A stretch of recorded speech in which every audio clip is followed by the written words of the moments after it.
விதின்னா என்னன்னா, ஒரு செயலினுடைய விளைவு விதி. இப்ப வள்ளல் பெருமானே சொல்றாரு, "நீங்க செய்யக்கூடிய பாவ புண்ணியங்கள் 7 தலைமுறைக்கு வரும்" அப்படின்னு. நம்ம என்ன நினைக்கிறோம்னா, நம்ம ஏதோ தனியா நம்ம பிறந்தோம். நமக்கு ஏதோ தனியா நமக்கு இறைவன் குடுத்தான். இறைவன் கொடுப்பதில்லை. "தீதும் நன்றும் பிறர் தர வாரா." ஆனா நமக்கு ஒரு செயல் நடந்தாலும் அதற்கு காரணம் நாமாகத்தான் இருப்போங்கிற சிந்தனை நமக்கு வர்றது. அன்றாடம் நமக்கு நடக்கக்கூடிய ஒவ்வொரு நிகழ்வுகள் மூலமாக இறைவன் நமக்கு ஏதோ ஒன்றை உணர்த்தி கொண்டே இருக்கின்றான். பிரம்ம ரகசியம் யூடியூப் சேனல் நண்பர்கள் அனைவருக்கும் அடியாண்டி அன்பு வணக்கங்கள்.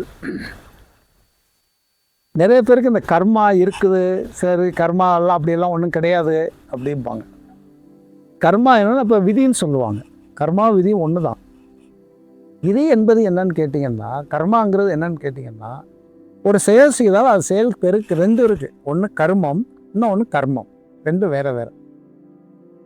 கர்மம்னா செயல், கர்மம்னா செயலுடைய விளைவு. 2 இருக்கு. ரு இந்த 2 எழுத்து மாறும். அதைத்தான் விதிங்கிறாங்க. விதின்னா என்னன்னா, ஒரு செயலுடைய விளைவு விதி. அப்போ நாம செய்யக்கூடிய செயல் நல்ல செயலாக இருந்தால் அந்த செயலுடைய விளைவு விதியாக நல்லதாக இருக்கும். கெட்ட செயலாக இருந்தால் கெட்டதாக இருக்கும். இப்போ இந்த விதியை வந்து 3ஆக பிரிப்பாங்க. இப்போ சித்தர்கள், ஞானிகள், மகான்கள்லாம் என்ன சொல்றாங்கன்னா, சங்கீத கர்மம், ஆகாமிய கர்மம், பிராரப்த கர்மம். ஒன்று நம்ம முன்னோர்கள் செய்த கர்மம். நம்ம முன்னோர்கள் இதுலையும் எப்படின்னா, நம்ம முன்னோர்கள் 7 தலைமுறைக்கு முன்னாடி உள்ளதெல்லாம் இந்த இந்த ஆன்மாவில் அந்த கர்மா சார். இப்போ நிறைய பேர் சொல்லுவாங்க, நீ 7 ஜென்மம் எடுத்தாலும் நீ இப்படி தான் இருப்பாங்கிறாங்க. 7 ஜென்மம் என்பது 7 தடவை செத்து செத்து பிறப்பது இல்லை. 7வது அதாவது 7 அதாவது அவங்களுடைய சந்தனனுடைய 7 இது 7வது பிறப்பு. அது வரைக்கும் இப்போ வள்ளல் பெருமானே சொல்றாரு, நீங்க செய்யக்கூடிய பாவ புண்ணியங்கள் 7 தலைமுறைக்கு வரும் அப்படின்னு. இந்த 7 தலைமுறை எப்படி அப்படின்னு கேட்டிங்கன்னா, ஒரு ஆன்மா ஜனனிக்கும் போது அந்த ஆன்மாவில் தாயினுடைய கர்மா 24% சேரும், தந்தையினுடைய கர்மா 27% சேரும், தாத்தா அவருடைய அப்பா அவருடைய கர்மா 25%, அவருடைய அப்பாவுடைய கர்மா 20, அவருடைய அப்பாவுடைய கர்மா 15, அவருடைய அப்பாவுடைய கர்மா 10, அவருடைய அப்பாவுடைய கர்மா 5. இப்படி இந்த 7 தலைமுறையுடைய கர்மாங்கள், அவங்களுடைய செயலுடைய விளைவுகள், அது நல்லதோ பாவ புண்ணியங்கள் இந்த ஆன்மாவோட சேரும். இதுதான் சங்கீத கர்மம். இப்போ இந்த கர்மங்களுக்கு வந்து எப்படி இதை அனுபவிச்சே ஆகும். ஒன்று. அடுத்து நாம முற்பிறவியில் செய்த கர்மா. இந்த ஆன்மா முற்பிறவியில் செய்த கர்மா, அந்த கர்மா ஒன்று ஆகாமிய பிராரப்த கர்மம், இந்த பிறவியில் நாம செய்யக்கூடிய கர்மா. அப்போ 3 கர்மாக்களுடைய அடிப்படையில் தான் அந்த உடம்பு. அப்போ இந்த ஆன்மா ஜனனிக்கும் போது முன்னோர்கள் செய்த கர்மா நாம முற்பிறவியில் செய்த கர்மாவோடய பிறக்குது. அந்த கர்மாவுடைய அடிப்படையில் தான் எந்த தாயினுடைய வயிற்றில் பிறக்கணும், எந்த தந்தையினுடைய வயிற்றில் பிறக்கணுங்கிறத தேர்ந்தெடுத்து பிறக்குது. ஏன்னா இந்த ஆன்மா செய்த விளைவு, இந்த ஆன்மாவால் ஏற்படக்கூடிய விளைவுகள், இன்ப துன்பங்களுக்கு அவர்களும் காரணம், அவர்களுடைய இன்ப துன்பங்களுக்கு இந்த ஆன்மாவும் காரணமாக அமையும். அப்போ அந்த மாதிரி தேர்ந்தெடுத்து தான் அந்த குழந்தை பிறக்குது. ஒன்று. அடுத்து இந்த பிறவியில் செய்யக்கூடிய கர்மா. இந்த 3 கர்மாக்கள் தான் நம்ம துன்பத்திற்கான காரணம். நம்ம என்ன நினைக்கிறோம்னா, நம்ம ஏதோ தனியாக நம்ம பிறந்தோம், நமக்கு ஏதோ தனியாக நமக்கு இறைவன் கொடுத்துட்டான். இறைவன் கொடுப்பதில்லை. தீதும் நன்றும் பிறர் தர வாரா. நமக்கு ஒரு செயல் நடக்குது என்றால் அது நமக்கு தான் காரணம். நம்ம என்ன நினைக்கிறோம் அப்படின்னா, ஒரு செயல் நடந்துருச்சுன்னா இதுக்கு அவங்க காரணமாக இருப்பாங்களா, இவங்க காரணமாக இருப்பாங்களா, அதான் அப்படி செஞ்சதுனால தான் எனக்கு இப்படி நடந்துச்சு அப்படின்னு நம்ம வெளியில தான் தேடுறோம். ஆனால் நமக்கு ஒரு செயல் நடந்தால் அதற்கு காரணம் நாமத்தான் இருப்போங்கிற சிந்தனை நமக்கு வர்றது. எந்த நமக்கு இன்பமாக இருந்தாலும் சரி, துன்பமாக இருந்தாலும் சரி, நமக்கு ஒரு செயல் நடக்கிறது என்றால் அதற்கு காரணம் முழுக்க முழுக்க நாம தான் காரணம். காரணகர்த்தா, அந்த காரியம் நடப்பதற்கு அவர் காரணமாக இருப்பார் இல்லையே, ஆனால் அதுக்கு முழு பொறுப்பு நம்ம தான் காரணம். நமக்கு ஒரு செயல் நடந்தாலும் அதுக்கு காரணகர்த்தா நம்ம தான். அப்போ அந்த செயலின் விளைவை நம்ம அனுபவிச்சு தான் ஆகணும். இதைத்தான் விதின்னு சொல்றோம். ஒரு செயலின் விளைவு தான் விதி. இப்போ இந்த ஆன்மா இறக்கும் போது 2 விஷயங்கள் கூடவே போகும். இந்த ஆன்மா கூடவே ஒன்று பாவம், இன்னொன்று புண்ணியம். இந்த 2 தான் கூடவே போறக்கூடியது. இந்த 2 அடிப்படையில் தான் மீண்டும் ஜனனிக்கிறது. அப்போ 2 தப்பிக்கணுமா, என்ன வழி? அதுக்கு நல்ல குருமார்கள், நல்ல குரு அமையணும். ஒன்று. 2வது நம்ம விதிப்பயனே நல்லா இருக்கணும். நமக்கு அந்த விதி கிடைக்கணும் இருந்தால் தான் அந்த குருவே நமக்கு அமைவார்.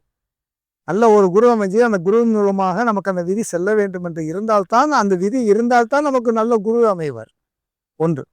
இன்னும் ஒன்று, நம்மளுடைய இறை பக்தி மூலமாகவும், இன்னும் ஒன்று நாம் செய்யக்கூடிய தர்மமும்.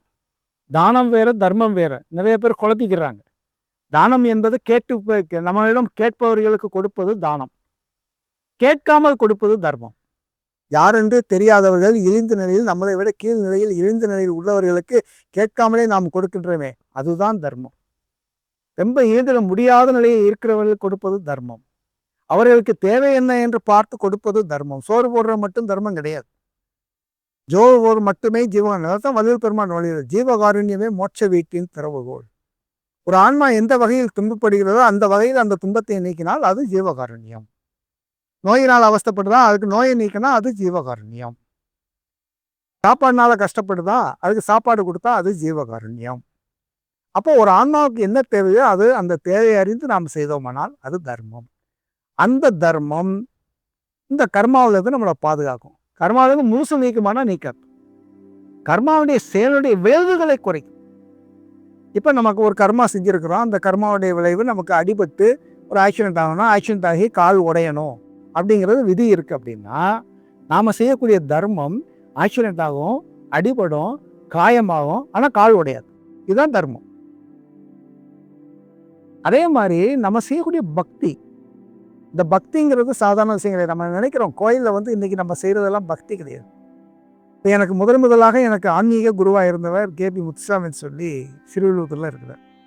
அவங்களுடைய துணையார் ஒரு 25 வருஷங்களுக்கு 23 வருஷங்களுக்கு முன்னாடி அவங்களுக்கு ஓப்பன் சர்ஜரி பண்ணாங்க. அவர் தீவிர சிவபக்தர், நேர்மையானவர், யார்ட்டையும் ஒரு பைசா லஞ்சம் வாங்க மாட்டாங்க. ஆடிட் சிஎஸ்ஆராக இருந்தாங்க. யார்ட்டையும் ஒரு பைசா காசு வாங்க மாட்டாங்க. நேர்மையானவர், சிவபக்தர், சதா கோயிலுக்கு போவாங்க. அவங்களும் அவங்க துணையார் சதா கோயிலுக்கு போவாங்க, சிவன் கோயிலுக்கு போவாங்க. வீட்லேயும் காலையில் இருந்துச்சா சிவபூஜை செய்யாமல் வெளியே போக மாட்டார். வெளியூர் போனால் கூட அந்த சிவபூஜை இப்போ அந்த பாக்ஸில் கொண்டு போவார். சிவபூஜை பண்ணிட்டு தான் வெளியிலே போவார். 4 மணிக்கு வெளியே போகணுன்னா 3 மணிக்கு எழுந்து சிவபூஜை பண்ணுவார். அதே மாதிரி அந்த அக்காவை அவங்களும் அப்படி தான், கூடவே சிவபூஜை டெய்லி பூ கட்டுறது எல்லா வேலையும் பண்ணுவாங்க. அவங்களுக்கு 23 வருஷத்துக்கு முன்னாடி ஓப்பன் சர்ஜரி பண்ணி ஹார்ட்டில் வால்வு மாற்றினாங்க. வால்வு மாற்றி 23 வருஷம் கழித்து அவங்களுக்கு ரொம்ப முடியாமல் போகுது. அப்போ அவங்க பக்கத்தில் அவங்க ரெகுலராக டாக்டர்கிட்ட செக் பண்ணிக்கிட்டு இருந்தாங்க. அந்த டாக்டர்கிட்ட போய் பார்த்தப்போ அந்த டாக்டர் சொன்னார், இனிமேல் ஒன்றும் பண்ண முடியாது, நீ அவ்வளோதான், டைம் முடிஞ்சு வச்சு நீங்கள் வீட்டுக்கு கூப்பிட்டு போங்கன்னா. இருந்தாலும் உங்களுக்கு யாராவது பெரிய டாக்டரை பார்த்துருக்கலாமோ, இல்லை பெரிய ஹாஸ்பிட்டல் போய் பார்த்துருக்கலாமோன்னு சொல்லி உங்களுக்கு என்ன வரலாம். இருந்தாலும் நான் மதுரைக்கு உங்களுக்கு நான் சொல்கிறேன் அப்படின்னு சொல்லிட்டு அப்போ மதுரைக்கு அனுப்புகிறாங்க. ஒரு ஆம்புலன்ஸை பிடிச்சி மதுரைக்கு கொண்டு வராங்க. மதுரையில் அந்த டாக்டர் போய் பார்க்குறாங்க. அந்த டாக்டர் சொல்கிறாரு, இல்லை முடிஞ்சிருச்சு, அவ்வளோதான், நீ ஒன்றும் பண்ண முடியாது. அப்போ அவர் கேட்குறாரு, நீங்கள் எப்போ பண்ணீங்க, எந்த ஹாஸ்பிட்டலில் பண்ணீங்க என்னன்னு கேட்குறாரு. அப்போ இவர் சொல்கிறாரு, 23 வருஷத்துக்கு முன்னாடி சென்னையில் இந்த ஹாஸ்பிட்டலில் இந்த டாக்டர் தான் ஆப்ரேஷன் பண்ணார் அப்படின்னு. அப்போ டாக்டர் சொல்கிறாரு, இல்லை இருக்காது, நீங்கள் நல்லா ஞாபகப்படுத்தி பாருங்கன்னு கேட்குறாரு. இல்லை இதுதான் டைம், வேணால் இத்தனாம் தேதி இந்த வருஷம் தான் நாங்கள் பண்ணோம் அப்படின்னு. உடனே அந்த டாக்டர் கொஞ்சம் நேரம் உட்கார சொல்லிட்டு சென்னைக்கு அதே ஹாஸ்பிட்டலுக்கு ஃபோன் பண்ணி கேட்குறாரு, இத்தனாம் தேதி அந்த ஹாஸ்பிட்டலில் ஆப்ரேஷன் நடந்தால் அந்த பேஷண்ட்டு. அவங்க ஒரு 1/2 hour கழித்து சொல்கிறேன்னு சொல்லிட்டு 1/2 hour கழித்து அவங்களே ஃபோன் பண்ணி சொன்னாங்க, இத்தனாம் தேதி இத்தனை மணிக்கு இந்த ஆப்ரேஷன் இந்த டாக்டர் தான் செஞ்சது உண்மை தான், இந்த ஹாஸ்பிட்டல் தான் செஞ்சாங்க, அந்த டாக்டர் கூட இப்போ இறந்துட்டார் அப்படின்னு சொல்லி அவங்க டீட்டெயில்ஸ் கொடுக்குறாங்க. அப்போ அந்த டாக்டர் சொல்கிறாரு, நீங்கள் ஆப்ரேஷன் பண்ணது உண்மைதான், ஆனால் இது எப்படி சாத்தியம் என்று அவர் கேட்குறாரு. அவர் சொல்கிறாரு, இந்த வாழ்வினுடைய கெப்பாசிட்டி 5 ஆண்டுகள் தான், ஆனால் 23 ஆண்டுகள் உயிர் வாழ்ந்திருக்காங்க. எப்படி சாத்தியம்? காரணம் அவர்கள் செய்த பக்தி, அவர்கள் இறைவன் மேல் வைத்திருந்த நம்பிக்கை. நம்ம இன்னைக்கு இறை நம்பிக்கை கிடையாது நமக்கு. நம்ம டாக்டர் நம்புகிறோம், பணத்தை நம்புகிறோம், எல்லாத்தையும் நம்புகிறோம், மனுஷனை நம்புகிறோம். ஆனால் இது எல்லாத்தையும் விட நம்ம இறை நம்பிக்கைங்கிறது எல்லாத்தையும் விட நம்பிக்கைங்கிறது கம்மியாக இருக்குது. அதுதான் காரணம். அப்போ இறைவன் நம்ம பக்தி என்பது எப்படி பாருங்கள், இதுதான் இறைவனுடைய செயல். நமக்கு நம்மளுடைய ஆயுள் கம்மியாகுதுன்னா அப்போ அதை கூட நமக்கு ஆயுள் நீட்டித்து கொடுக்கக்கூடிய பக்தி என்றால் அந்த அளவுக்கு நாம் இறைவன் பக்தி செய்ய வேண்டும். சும்மா கோயிலுக்கு போய் சும்மா சாமியை கும்பிட்டு அதை கொண்டு போனேன் இதை கொண்டு போனேன்னு போய் சாமி கும்பிட்டு வர்ற பக்தி கிடையாது. அந்த பக்தி அதைத்தான் மாணிக்கவாசகர் சொல்றார், உள்ளம் உருக ஊனுருக கண்களில் கண்ணீர் மல்க இறைவனை வணங்க வேண்டும். அந்த அண்ணாஜி அவரும் அவங்க தக்காவெல்லாம் பூஜை பண்ணும்போது அப்படியே கண்களில் கண்ணீர் வடியும். அந்த பாடல்கள் தேவார பாடல்கள்லாம் பாடும்போது அவங்க கண்ணில் கண்ணீர் வடியும். அந்த அளவுக்கு பாடுவாங்க உருக்கமாக தேவார பாடல். அந்த காலத்தில் தேவார பாடல் அப்படி பாடுவாங்க. அப்போ அந்த பக்தியானது அவர்களை காப்பாற்றியது. அந்த பக்தி இருந்தவங்க. ஆனால் அந்த பக்தி நம்மகிட்ட இல்லை இன்னைக்கு. நம்ம வந்து பணத்தை நம்புகிறோம், டாக்டரை நம்புகிறோம், ஹாஸ்பிட்டல் நம்புகிறோம், மனிதனை நம்புகிறோம். ஆனால் இறைவனை முழுமையாக நாம் நம்புவது கிடையாது. அந்த நம்பிக்கை ஒரு மனிதனை வாழ வைக்கும். இந்த மாதிரி நிறைய நிகழ்வு எனக்கு தெரிஞ்சு 2-3 பேர் இருக்கிறாங்க அப்படி. ஒருத்தர் ஜெர்மனில் போய் அதே மாதிரி அவருக்கு நிறையா உடலில் தொந்தரவுலாம் வந்து அவர் மாத்திரையே சாப்பிடாம ஓம் நம நாராயணம் மந்திரத்தை சொல்லிக்கிட்டே அவரே வந்து மாத்திரையை சாப்பிடாம 3 மாதம் அப்படி மந்திரத்தை சொல்லிக்கிட்டே ஊன்னு கத்துறது, வீட்டுக்குள்ளே எல்லாம் பண்ணுறது. ஒரு மாத்திரை கூட சாப்பிடல, 3 மாதத்துல கியூர் ஆகிட்டார். அவங்க சொன்னது 5 மாதம் தான் நீ உயிரோடு இருப்பேன்னாங்க.